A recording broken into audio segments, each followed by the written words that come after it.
Hey guys, welcome back to ReviewTube. I just want to say thank you for supporting my channel. Please leave a like and subscribe my channel and go press the notification bell if you want to be notified by the videos I post. So, I'm happy to review Black Panther, which is a high-grossing movie that made many people want to watch it again. And I would too, because I'm really concerned about how they're going to make the next Black Panther movie, Black Panther 2. And it was reported that Letitia Wright will take the role as Black Panther because in the comics, Shuri had her own comic book series and she took the role as the Black Panther. And my question is, how are they going to make T'Challa look like he died in Black Panther 2? We don't know what might happen, but we know that Shuri will take on the role of Black Panther. That's what was confirmed. So, I'm excited for that. So, I'm giving a shout out to Disney Plus for their streaming service, and if you want to watch Black Panther on Disney Plus, then go watch it because it is the time to remember Chadwick Boseman and how he was an uplifting actor and he was super amazing. But if you have not seen the movie, it is big. It is a huge movie to watch. Like I said, it's an honor for me to do this because Chadwick Boseman, he is a great, happy guy, and he was pretty quiet, but still, he was pretty cool. So if you haven't seen the movie, spoiler warning. So do not watch this video if you have not seen the movie, and go watch it on Disney Plus if you haven't. So let's now review one of the greatest high-grossing movies in Marvel history, The Black Panther. And the movie starts off with the history of how Wakanda was made. And after that, we go right over to the 1990s in Oakland, California, where we get to see T'Challa's father, King T'Chaka, as the Black Panther, and found out that his brother was stealing vibranium. Then after that scene, we go over to T'Challa, who is already the Black Panther, and is becoming a king soon. And he starts fighting a bunch of guys who captured women. Then after that, he goes back to his homeland, Wakanda. And when you see the scenery of Wakanda, it was beautiful. All the technology, and it was like a futuristic film that you would love to watch. It felt like The Matrix. It felt like any other futuristic movie that you have seen in the past. And for T'Challa, before he becomes king, he has to do the ritual challenge. And when he does, and if he wins, he takes the throne as king. Then we go over to a man named Eric Killmonger. And yes, Eric Killmonger, he was amazing. Michael B. Jordan's character was pretty dark and pretty interesting. For Killmonger himself, he stole a bunch of stole a lot of artifacts from the museum and goes on a rampage. For T'Challa, he won in ritual combat and took the throne as the new king of Wakanda. Then he was alerted that a Belgian mercenary going by the name Ulysses Claw, he was stealing vibranium and was making it into weapons. So, for T'Challa himself, he has to go find them in North Korea. And it was a pretty good car chase scene. It felt like you were watching a Fast and Furious car chasing scene. For Black Panther, he was jumping over cars, he was clawing people down, and then tried to defeat Ulysses Claw, but had to give him mercy because he didn't want to kill the villain in public. Then he took him in, and he was interrogated by CIA agent Everett Ross.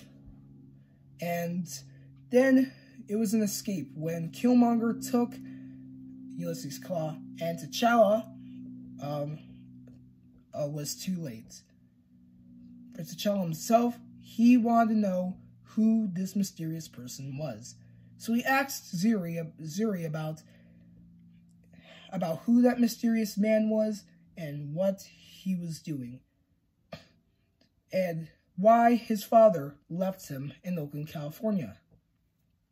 Zuri explained, like in the first part of the movie, that Killmonger's father was named N'Jobu, and T'Challa's father, King T'Chaka, who was the Black Panther, came over to N'Jobu to tell him that he was stealing vibranium. And N'Jobu thought people were living in a bad society, and they thought having vibranium would make the world a better place. But T'Chaka thought that it would be used for weapons and other dangerous manners. And N'Jobu tried to kill T'Chaka, but for T'Chaka himself, he killed his own brother. And then he went away and left young Killmonger in Oakland, California, and growing up to become a ruthless villain. That made T'Challa super angry about why his father would leave a kid leave a kid alone and not bring that young boy to Wakanda where he would be safe. So, for Killmonger himself, he killed Ulysses Claw and went to Wakanda and challenged T'Challa to ritual combat. And in that scene, Killmonger was trying to show strength and no mercy.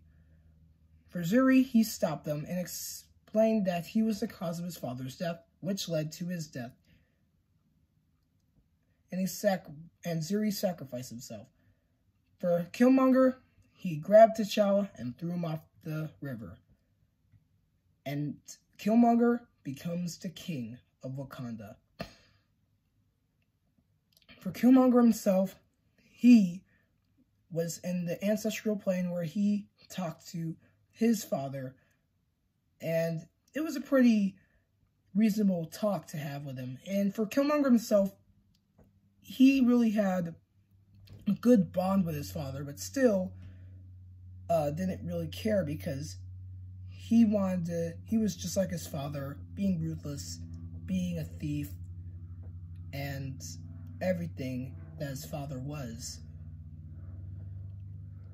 But for T'Challa, I forgot to mention that after ritual combat, he went to the ancestral plane and told his father how could he be a good king like his father. And his father said he was a good man with a good heart, and it was a good talk with him. But for Killmonger, he was pretty big, because he was a big villain and many people liked him. For Killmonger, he wanted to make Wakanda into a big empire, and he was acting like a dictator. For T'Challa's friends, they helped him out by giving him the heart-shaped herb and made him go back in the ancestral plane to talk to his father and confront him for his mistake of leaving young Killmonger and not bringing him to Wakanda. And T'Challa said that his father turned his back to the rest of the world, and T'Challa thought he can fix the bad parts that are happening. So he came back to life and had to defeat his cousin.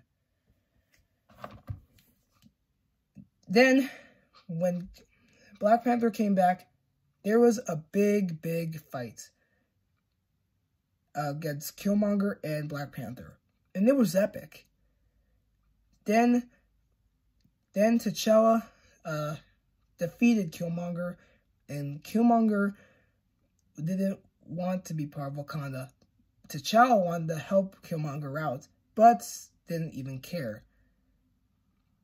And Killmonger just wanted to be buried and didn't care about being welcomed to Wakanda. That led to his death. Then later on,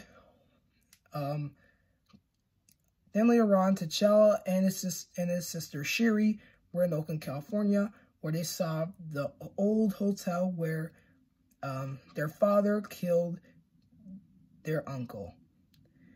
Also, T'Challa said he bought many places in in Oakland, and said that he told Shuri that she was going to be the head of a science department. But for T'Challa himself, he was a hero and a king to take on the role as the Black Panther, and that made him proud of it. Then at the end of the movie, here are the two cutscenes.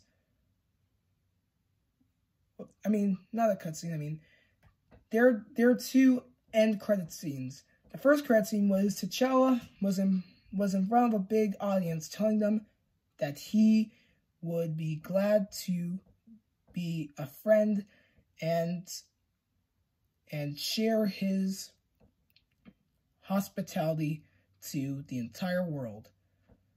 And that made him feel good about himself. Then at the end, Shuri took care of someone, and it was revealed that it was Bucky Barnes and the Winter Soldier. And Shuri helped Bucky out to change his ways. And instead of becoming known as the Winter Soldier, he took the name the White Wolf. And that was the end of Black Panther. And like I said, Black Panther, huge movie. I hope you guys loved my review, because I would have to say, this was my favorite review that I did, because this is how I pay tribute to Chadwick Boseman, because I remember I did a video on Chadwick Boseman. So if you have not seen that tribute video, please watch it. I'm happy that I shared how I have so much love into this character, how he was showing many skill sets and triumphs in Afrofuturism and everything. So, thank you so much for watching this video. Next video I'm doing is Avengers Infinity War. Thank you for joining me. Enjoy your day. And for Chadwick Boseman, Wakanda Forever. Thank you.